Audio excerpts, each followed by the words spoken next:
કેશોદના રંગપુર ગામે પ્રેમજાળમાં ફસાવીને સગીરા સાથે દુષ્કર્મ આચરનાર યુવક વિરુદ્ધ ફરિયાદ નોંધાઈ। કેશોદ તાલુકાના રંગપુર ગામે સગીરાને પ્રેમજાળમાં ફસાવીને વારંવાર સગીરાના ઘરે એકલતાનો લાભ લઈને દુષ્કર્મ આચરી મોબાઈલ ફોનમાં વિડીયો બનાવીને ડરાવી ધમકાવી રહેલા રંગપુર ગામમાં જ યુવક વિરુદ્ધ સગીરાના વાલીએ કેશોદ પોલીસ સ્ટેશનમાં પહોંચીને સઘળી હકીકત પોલીસ ઇન્સ્પેક્ટર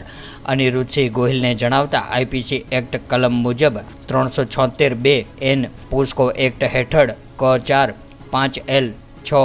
8 12 આઈટી એક્ટ ક 67(B) હેઠળ ઉમેશપુરી બાબુપુરી ગોસ્વામી રહેવાસી રંગપુર વિરુદ્ધ ગુનો નોંધીને કેશોદ પોલીસ સ્ટેશનના police inspector Anirudhsinh Gohil, police constable Sanjaysinh Kalyansinh Zala, Rohitbhai Mohanbhai Bhambhana સહિત સર્વેલન્સ સ્ટાફ દ્વારા ઇન્ચાર્જ ડીવાયએસપી દિનેશ કોડિયાતરના માર્ગદર્શન હેઠળ ઝડપી લેવા માટે ચક્રો ગતિમાન કર્યા છે। બનાવની વિગતે રંગપુર ગામના એક સગીર વયની દીકરી છે, એમને પોતાની પ્રેમજાળમાં ફસાવી ફરિયાદીએ ભોગ બનનારને તેમની ઈચ્છા વિરુદ્ધ બળજબરીથી તેની સાથે શારીરિક સંબંધ બાંધી અને તેમનો વિડીયો ઉતારી અને વિડીયો વાયરલ કરેલ છે,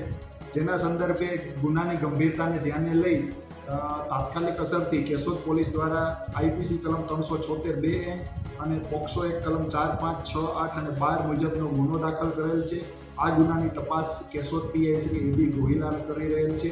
તેમજ આ ગુનાનો જે આરોપી છે ઉમેશપુરી બાબુપુરી ગોસ્વામી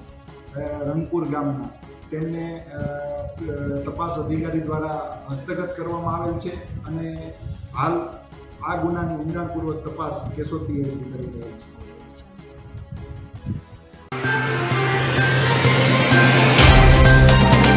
तो व्हाट्सएप, ट्विटर, फेसबुक, इंस्टा जहाँ भी आपका अकाउंट है,